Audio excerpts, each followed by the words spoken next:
My name is JP Sears and I'm a cluttering expert. My mission is to bring the life-stagnating magic of cluttering up to Americans to help them be more stressed. And today I'll be working with Jordan and Alexa Bowditch to help them transform their home and their lives with more clutter.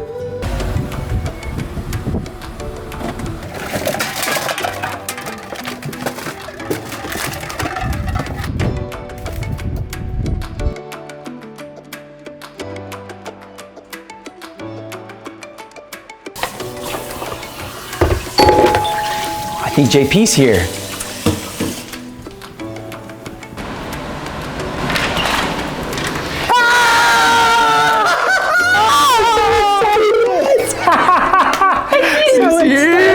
So excited. Wow, we have our work cut out for us, don't we? But that's okay. I love organization. It holds the most potential for clutter. Let's take a closer look. Oh my God, look at this. All this organization and clean lines. You guys look like a bunch of sociopathic control freaks. Ugh. When I look at this space, I want to throw up. Like I can barely breathe.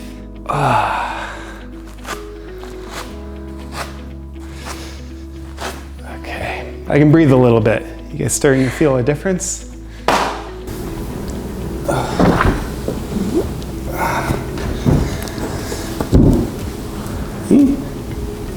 Most of this is her organization. She's always been really organized since the time we met. Your mother's always been super organized. He always does the dishes as soon as he's done eating. He never leaves anything in the sink. We've been living together for the past year and we've sort of reached a sticking point in our relationship because of how organized we are.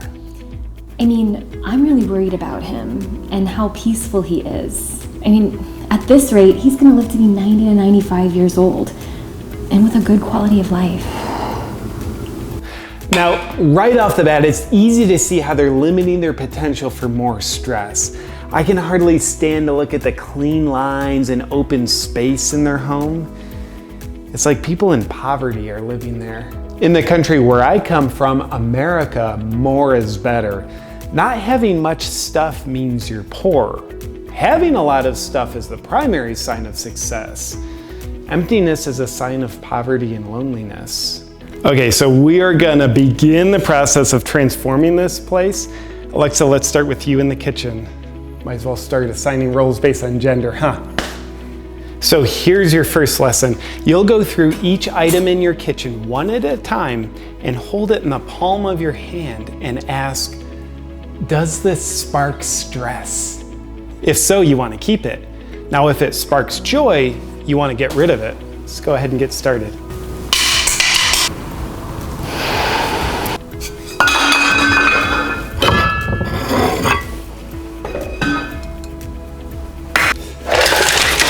So you guys need a lot more random things in here, things that don't mean anything to you or have any use.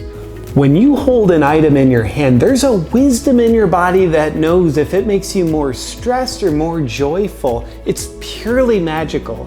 Now, your ultimate goal is to disrespect everything you own. That teaches you that happiness is only found on the inside, not in your possessions. So Jordan, while Alexa gets started in the kitchen, let's get you started in the bedroom. Cool. I think Alexa's definitely cheating on you. Now, with a made bed, this is totally uninviting to get into. It's like trying to walk through a closed door, making you a stranger in your own home. Okay, now I want you to hold the mattress in the palm of your hand and see if it sparks joy or stress. I don't think I can do that. Oh, come on. You gotta be dedicated to the cause. This is magic. Now, does that spark joy or stress? I guess joy? Get rid of it!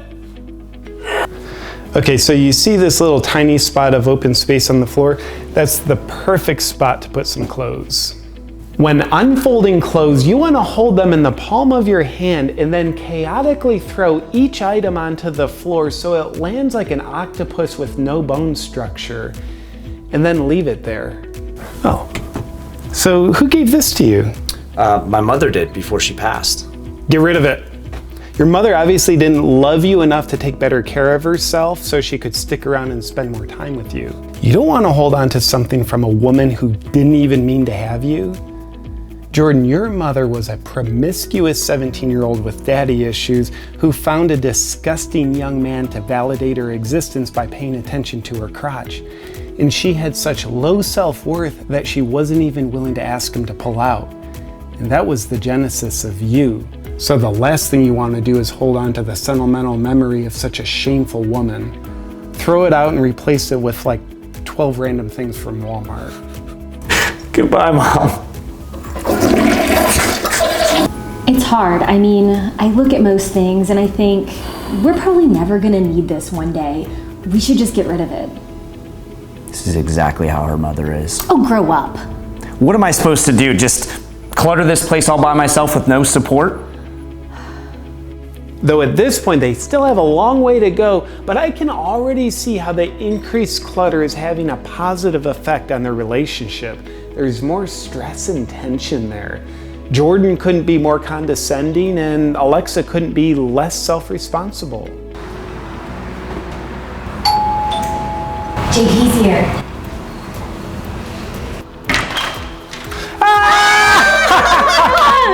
We're acting like we're surprised you're here, JP. I know, the camera crew was already inside. See how you did.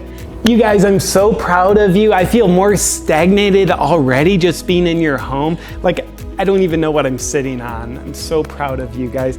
You have completely succeeded at cluttering up your lives and making yourselves more stressed. You guys are an absolute inspiration. Oh, I love you guys. Love you too, JP. We were on the verge of just peacefully staying together forever and throwing away our 50% potential for divorce. Now when I'm standing in our home, I can spark stress much easier now. And that makes me feel like I can't stand being around him. Thank you, JP, for teaching us how to clutter up our lives. Now, I'll admit, in the beginning, I was a little nervous seeing their tidy, organized ways. But there's a reason why they call it the magic of cluttering up. With just a few simple principles, Jordan and Alexa were able to go from tidy and organized to cluttered, stressed slobs. Magic.